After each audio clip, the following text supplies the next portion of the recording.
નમસ્તે શિક્ષક મિત્રો, આજે આપણે વિડીયોની અંદર જાણીશું કે એડ્યુટર એપ દ્વારા ચેપ્ટર એની મદદથી તમે કોઈપણ વિષયની પીપીટી કેવી રીતે બનાવી શકો છો. આપણે સ્ટેપ બાય સ્ટેપ જોઈશું. અહીંયા મેં એપ્લિકેશન અહીંયા ઓપન કરી છે.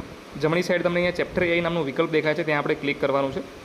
અહીંયા તમે જોઈ શકતા છો ધોરણ 10 સિલેક્ટ કરેલું છે. તમે તમારું ધોરણ કોઈ પણ સિલેક્ટ કરી શકો છો. હવે અહીંયા આપણને જે વિષયો દેખાય છે એમાંથી તમે તમારો વિષય સિલેક્ટ કરો. હું અહીંયા મારો સિલેક્ટ કરું છું, સોશિયલ સાયન્સ સિલેક્ટ કરું છું. તમે પોતાનું પ્રકરણ સિલેક્ટ કરો. તમને આ પ્રકારનું દેખાશે, રાઈટ. હવે તમે છે ને ત્યાં તમને સૌથી નીચે જો અહીંયા પાઠમાંથી પીપીટી બનાવો, આ તમને વિકલ્પ દેખાશે. તમારે એની ઉપર ક્લિક કરવાનું છે. જેવું તમે અહીંયા ક્લિક કરશો એટલે તમને આ પાઠના જે ટોપિક્સ છે એનું લિસ્ટ આવી જશે, જેમાંથી આપણે સિલેક્ટ કરવાનું છે કે આપણે શામાંથી પીપીટી બનાવી છે. જો તમે સંપૂર્ણ ચેપ્ટરમાંથી પણ બનાવી શકો છો, ચેપ્ટર ચાલુ કરતાં પહેલાં જો એનું પૂર્વ જ્ઞાન છે એના માટે પણ બનાવી શકો છો, અથવા જે ચેપ્ટરના મલ્ટિપલ સબ્જેક્ટ છે, મલ્ટિપલ ટોપિક્સ એ પણ તમે સિલેક્ટ કરી શકો છો. દાખલા તરીકે મેં આ 4 કે 5 ટોપિક સિલેક્ટ કર્યા છે. પછી આપણે અહીંયા આગળ ઉપર ક્લિક કરીશું. જેવું તમે અહીંયા આગળ ઉપર ક્લિક કરો છો તો આ પ્રમાણે તમારે આવે છે. આ પહેલી વાર તમારે પોતાની શાળાનું નામ લખવાનું છે. જેવી રીતે અહીંયા હું લખું છું રામપુરા પ્રાથમિક શાળા. એવી રીતે તમે તમારું પોતાની સ્કૂલનું નામ લખો અહીંયા. પછી તમારે સિલેક્ટ કરવાનું છે કે તમારે કેવી સ્ટાઇલ જોઈએ છે તમારા પીપીટીની. મુદ્દા વાઇઝ જોઈએ છે કે થોડું લખાણ વધારો હોય એવું હોવું જોઈએ કે એકદમ વિસ્તૃત લખાણમાં જોઈએ છે. તમે તમારી રીતે સિલેક્ટ કરી શકો છો. માનો અહીંયા મેં મધ્યમ લખાણ સિલેક્ટ કરેલું છે. બીજું એ લખેલું છે કે પીપીટી માટે તમારી વધારાની સૂચના અહીં આપી શકો છો.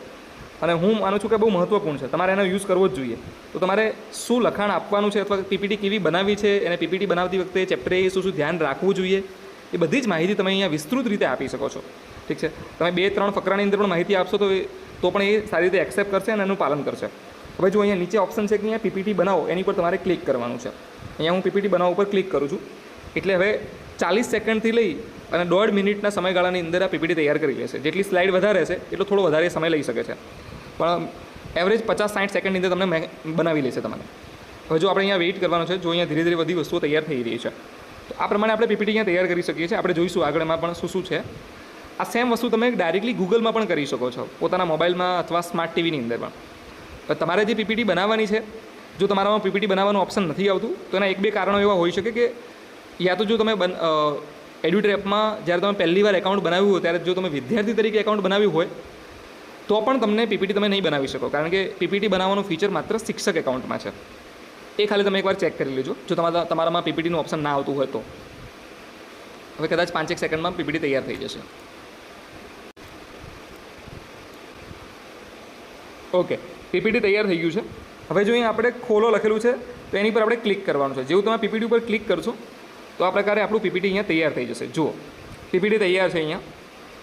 અહીંયા તમે જોશો તો ડાઉનલોડ પીડીએફનું ઓપ્શન છે. તમે જુઓ અહીંયા, તો અહીંયા તમે ક્લિક કરી અને આ પીપીટીની તમે પીડીએફ તમે ડાઉનલોડ કરી શકો છો. જુઓ, અહીંયા હું સ્વાઇપ કરું છું તો આપણી અહીંયા પીપીટી છે એ તૈયાર થઈ ગઈ છે. જુઓ, સરસ મજાની પીપીટી છે. તમે ડાયરેક્ટલી ક્લાસની અંદર ભણાવી શકો છો. મીન્સ તમે અહીંથી પેજ એના સ્વાઇપ કરી શકો છો. તો આ પ્રમાણે તમારી પીપીટી તૈયાર થશે. હું અહીંયા બેક આવું છું.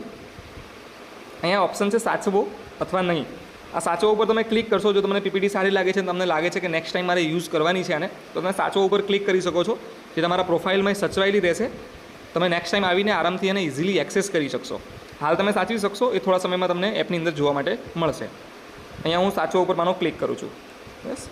તો આ પ્રમાણે જઈ તમે અલગ અલગ રીતે તમે પીપીટીઓ તૈયાર કરી શકો છો. હું તમને એકવાર વેબમાં પણ બતાવી દઉં છું, ગૂગલમાં ડાયરેક્ટલી ખોલીને તમને બતાવી દઉં છું. જે તમારે સેમ વસ્તુ તમે સ્માર્ટ ટીવી, તમારા કમ્પ્યુટર, લેપટોપ આ બધામાં પણ કરી શકો છો. અહીંયા હું બેક આવું છું. મારા અહીંયા ગૂગલના હું સર્ચમાં જઉં છું અને અહીંયા મારે લખવાનું છે EDU એડ્યુટર એપ લખીને હું સર્ચ કરીશ. જેવું અહીંયા મેં એડ્યુટર એપ લખીને સર્ચ કર્યું છે તો અહીંયા જો અહીંયા લોગિન નામનું પણ અહીંયા મને વિકલ્પ દેખાય છે અને વેબસાઇટનું પણ ઓપ્શન દેખાય છે. જો તમને લોગિન નામનું વિકલ્પ મળતું હોય તો તમે ડાયરેક્ટલી લોગિન ઉપર ક્લિક કરી શકો છો. જેવું આપણે અહીંયા લોગિન ઉપર ક્લિક કરીશું એટલે તમને આ પ્રકારે અહીંયા દેખવા મળશે. તમારે પહેલી વાર માત્ર સાઇનઅપ કરવાનું છે, વારંવાર કરવાની જરૂર નહીં પડે. એકવાર તમે કરેલું હશે તો હંમેશા સચવાયેલું રહેશે. અહીંયા મારો મોબાઈલ નંબર એન્ટર કરું છું અહીંયા અને આગળ ઉપર અહીંયા ક્લિક કરીશ તો મારા મોબાઈલ નંબર પર OTP આવશે. મારે અહીંયા લોગિન કરવાનું છે.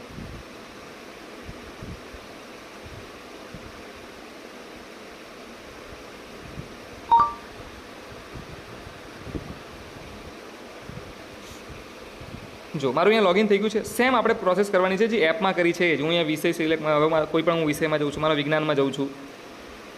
તમારે આ સેમ વસ્તુ સ્માર્ટ ટીવીમાં કરવાની છે. ગૂગલ ખોલવાનું છે, આવી રીતે એડ્યુટ્રેપ લખીને સર્ચ કરવાનું છે, લોગિન કરવાનું છે, અને હમણાં જેવી રીતે હું પીપીટી બનાવું છું એવી રીતે પીપીટી તૈયાર કરવાની છે.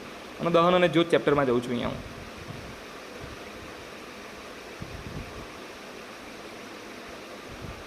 પાઠની પીપીટી બનાવો એની પર આપણે ક્લિક કરો. હું એની પર ક્લિક કરું છું.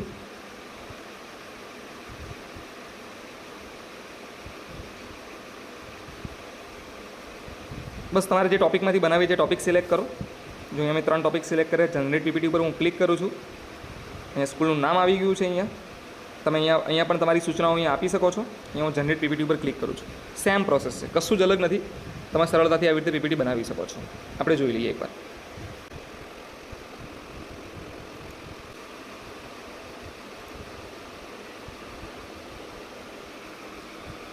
પીપીટી તૈયાર થઈ ગયું છે અને હવે આપણે અહીંયા એની પર ક્લિક કરવાનું છે.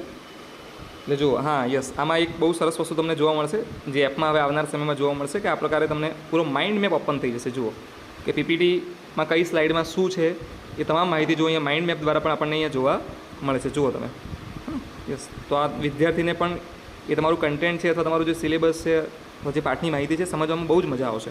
હવે હું એની ઉપર ક્લિક કરું છું એટલે જો આપણી પીપીટી અહીંયા ઓપન થઈ ગઈ છે. જુઓ સેમ વસ્તુ અહીંયા પણ જો ઉપર ડાઉનલોડ નામનું વિકલ્પ છે ત્યાંથી તમે ડાઉનલોડ કરી શકો છો.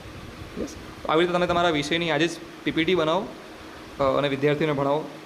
વિદ્યાર્થીઓને પણ ખૂબ જ મજા આવશે અને તમારામાં પણ તમને પણ ભણાવવાનું ખૂબ જ સરળ લાગશે. Thank you so much.